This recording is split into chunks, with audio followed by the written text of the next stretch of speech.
नमस्कार। Standard 7 chapter number 9 rational numbers exercise 9.2 question number 3 find the product. Friends, हमने question number 1 and 2 में देखा कि किस तरह से फ्रैक्शंस के प्लस और माइनस करते हैं।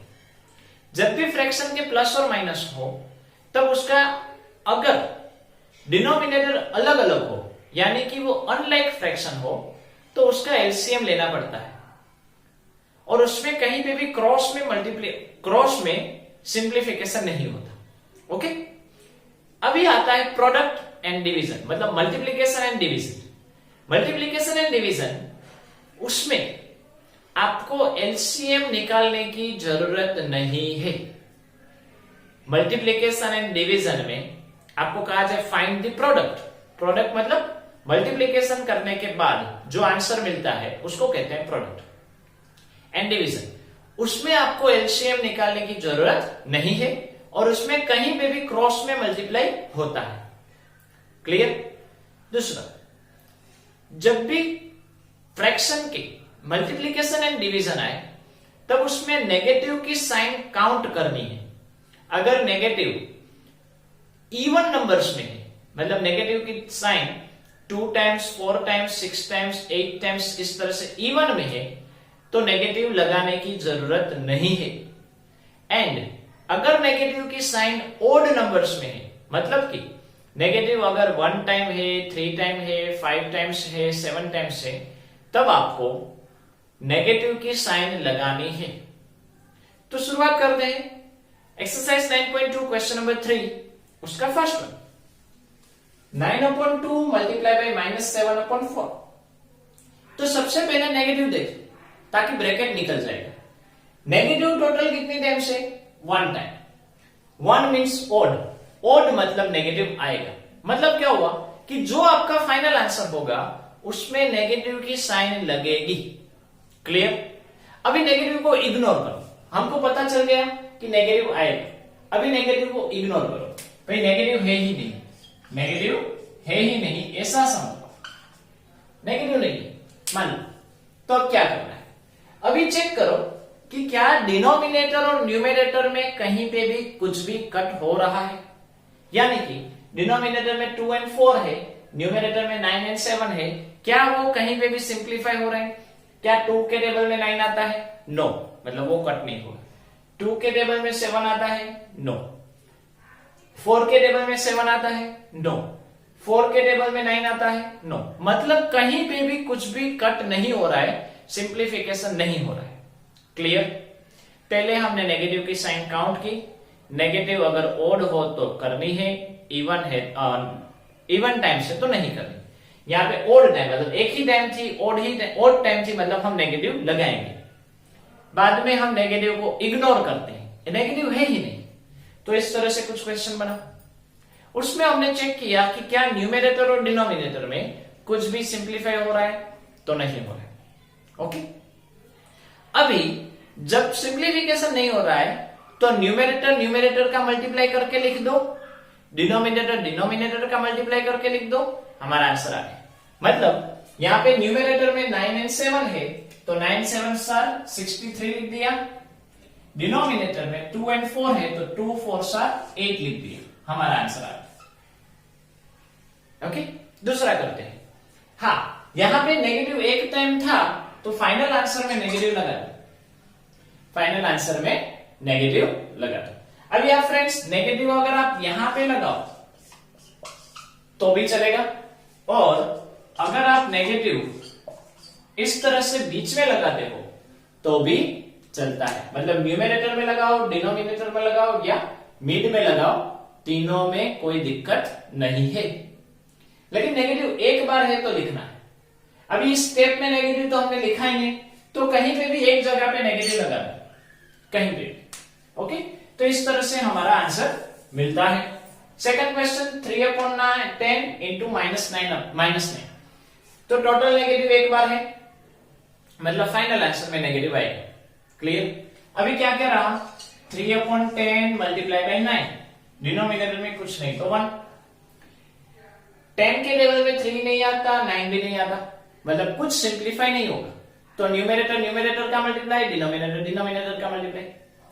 3 9s are 27 upon 10 1s are 10, negative एक बार है तो लगा दो, आंसर आ गया। ये नेगेटिव यहां पे लगा दो, चलेगा।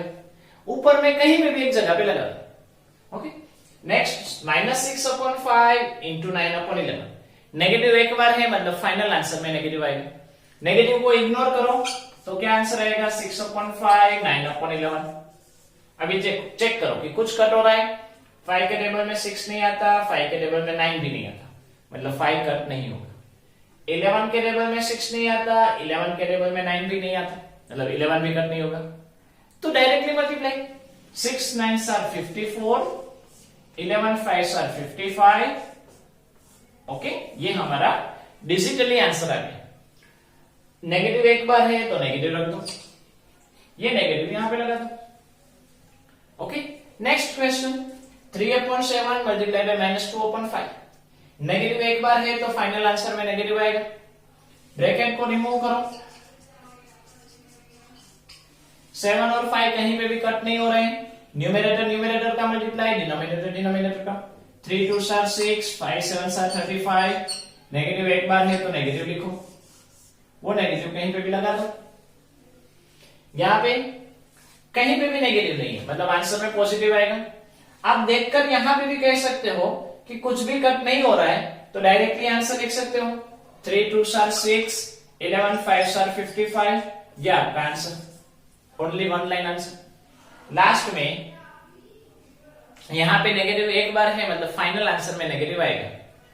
ये फाइनल आंसर में नेगेटिव आएगा मतलब हम नेगेटिव को इग्नोर करके हम स्टेप लिखें।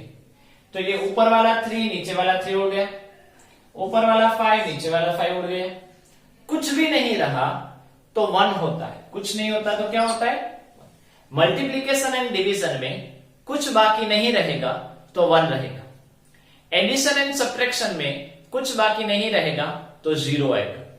तो मल्टीप्लीकेशन एंड डिवीजन में कुछ नहीं रहा तो क्या रहा, 1। एक बार नेगेटिव था तो फाइनल आंसर में 1 आएगा। अगर डिनोमिनेटर में कुछ ना हो तो 1 लिखो तो चलता है, अगर 1 ना लिखो तो भी चलता है। तो इस तरह से हमको आंसर मिलता है। तो फ्रेंड्स, इस तरह से हम फ्रैक्शन के मल्टीप्लीकेशन कर सकते हैं, फ्रैक्शन में प्रोडक्ट फाइंड आउट कर सकते हैं। Question number 4, find the value. यहां पे फ्रेंड्स आपको डिवीजन फॉर्म दिया गया है, तो डिवीजन के क्वेश्चन को समझे उसके पहले हम बेसिक देख लेते हैं। डिवीजन के लिए जब भी डिवीजन दिया जाए तो डिवीजन को मल्टीप्लीकेशन में आपको कन्वर्ट करना है, डिवीजन को मल्टीप्लीकेशन में कन्वर्ट करना है। अभी हम अगर डिवीजन को मल्टीप्लीकेशन में कन्वर्ट करेंगे तो डिवीजन के बाद वाला जो नंबर है वो रिवर्स हो जाएगा, रेसिप्रोकल हो जाएगा, मतलब इनवर्स हो जाएगा, रिवर्स नहीं, इनवर्स और रेसिप्रोकल हो जाएगा। मतलब अगर 3 अपॉन 5 है तो वो क्या बन जाएगा, 5 अपॉन 3 बन जाएगा। मतलब न्यूमेरेटर है वो डिनोमिनेटर बन जाएगा, डिनोमिनेटर है वो न्यूमेरेटर बन जाएगा। 4 अपॉन 9 है तो क्या बन जाएगा, 9 अपॉन 4 बन जाएगा। क्या, अगर डिवीजन हो तो डिवीजन के बाद वाला नंबर इनवर्स हो जाएगा, रेसिप्रोकल हो जाएगा। ओके, क्वेश्चन नंबर 1, फोर्थ का 1, -4 डिवाइड बाई 2 अपॉन 3। तो -4 है, टोटल नेगेटिव एक बार है मतलब फाइनल आंसर में नेगेटिव आएगा, फाइनल आंसर में नेगेटिव आएगा। तो नेगेटिव को इग्नोर करो, 4 का 4, डिनोमिनेटर में कुछ नहीं तो 1। डिवाइड दिया गया है तो डिवीजन को हम मल्टीप्लीकेशन लिखेंगे। अगर हम डिवीजन को मल्टीप्लीकेशन लिखेंगे तो डिवीजन के बाद वाला नंबर रेसिप्रोकल हो जाएगा, मतलब ये 2 अपॉन 3 क्या हो जाएगा, 3 अपॉन 2 हो जाएगा। तो डिवाइड बन गया मल्टीप्लाई और 2 अपॉन 3 हो गया 3 अपॉन 2 और 2 अपॉन 3 क्या हो गए, 3 अपॉन 2। ओके, अब ये सिंपल मल्टीप्लीकेशन है जो अभी हमने क्वेश्चंस की। देखो कि क्या कुछ कट हो रहा है, यस 2 के टेबल में 4 आता है, मतलब 4 यानी 2 2s are 4, ये 2 और 2 गए, 4 यानी 2 2s are 4, 2 2 गए, क्या रिमेन रहा, 2 3s are 6, डिनोमिनेटर में 1। अगर डिनोमिनेटर में सिर्फ 1 हो, उसको ना लिखे तो चलता है, और अगर आप लिखते हो तो भी मतलब नेगेटिव आंसर में आएगा, वो negative. Okay, second question, -3/5 divide by 2। तो नेगेटिव एक बार है तो फाइनल आंसर में नेगेटिव आएगा। डिवाइड के बाद सिर्फ 2 है, डिवाइड के बाद सिर्फ 2 हो तो डिनोमिनेटर में कुछ ना होता तो क्या होता है, 1। डिनोमिनेटर में कुछ नहीं होता तो 1 होता है। अभी सिंपल, डिवाइड को क्या कर दो, मल्टीप्लाई करो। डिवाइड को मल्टीप्लाई करोगे तो डिवीजन के बाद वाला नंबर, आफ्टर डिवीजन, डिवीजन के बाद वाला नंबर रेसिप्रोकल हो जाएगा। ये जैसे है वैसे ही रहेगा, डिवाइड बन जाएगा मल्टीप्लाई, और 2/1 क्या बन जाएगा, 1/2। अभी चेक करो कुछ कट हो रहा है, नहीं। 3 1s are 3, 5 2s are 10, negative है तो negative.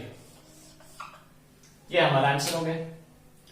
Third question, -4/5 divide -3। Negative total कितने टाइम्स है, 2 टाइम्स। 2 यानी इवन, इवन यानी हम नेगेटिव ना लगाए तो चलता है, मतलब यहां पे फाइनल आंसर में नेगेटिव नहीं आएगा। ओके, यहां पे -4/5 डिवाइड -3, नीचे कुछ नहीं होता तो क्या होता है, 1। दोनों नेगेटिव कट हो जाएंगे। डिवीजन को कन्वर्ट करो मल्टीप्लीकेशन में तो 3/1 बन जाएंगे 1/3। डिवीजन बन गया मल्टीप्लाई तो 3/1 बन जाएंगे 1/3। अभी सिंपल, कुछ कट नहीं हो रहा है। 4 1s are 4, 5 3s are 15, या हमारा आंसर। तो इस तरह से हम डिवीजन कर सकते हैं। Next question number 5, -1/8 divide by 3/4। Negative एक बार है मतलब नेगेटिव फाइनल आंसर में आएगा। नेगेटिव जैसा है वैसा ही रखा, डिवीजन को मल्टीप्लाई किया तो डिवीजन के बाद वाला नंबर इनवर्स हो जाएगा, रेसिप्रोकल हो जाएगा। 3/4 बन जाएंगे 4/3। अभी कुछ कट हो रहा है, या 4 और 8 कट होंगे। देखो सिंपल लॉजिक, सिंपल ऑब्जर्वेशन, 4 के टेबल में 8 आते हैं तो 8 को कट दिया, क्या आया, 4 2s are 8, ये 4 और 4 गए। ऊपर क्या बाकी रहा, -1, और नीचे 2 and 3, 2 3s are 6, ये हमारा आंसर हो गया। Next, -2/13 divide by 1/7। नेगेटिव है मतलब फाइनल आंसर में नेगेटिव आएगा। डिवाइड का हो गया मल्टीप्लाई, 1/7 बन जाएंगे 7/1।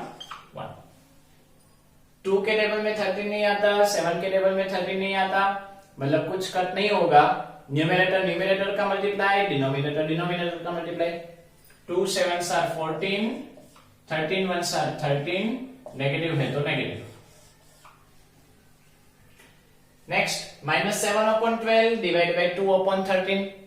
नेगेटिव एक बार है तो आंसर में आएगा, नेगेटिव बन गया मल्टीप्लाई तो 2/13 बन जाएंगे 13/2।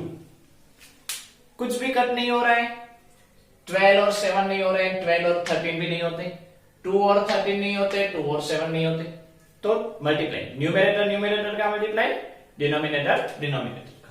13 7s are 91, 12 2s are 24, negative एक बार है तो लिखो।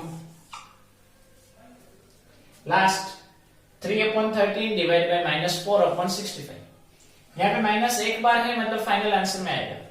माइनस को इग्नोर करो, अगर माइनस को इग्नोर करते हैं तो कुछ इस तरह से आंसर रहता है। उस माइनस को समझो यहां पे लगा दिए, अब माइनस को कहीं पे भी लगा सकते हैं। अभी डिवीजन बन गया मल्टीप्लाई, तो 4/65 बन जाएंगे 65/4।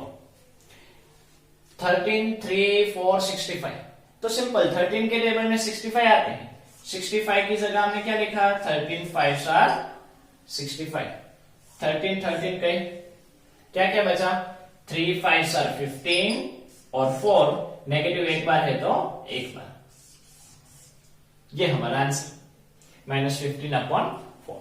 तो इस तरह से फ्रेंड्स जो फ्रैक्शन है उसके डिवीजन हम कर सकते हैं।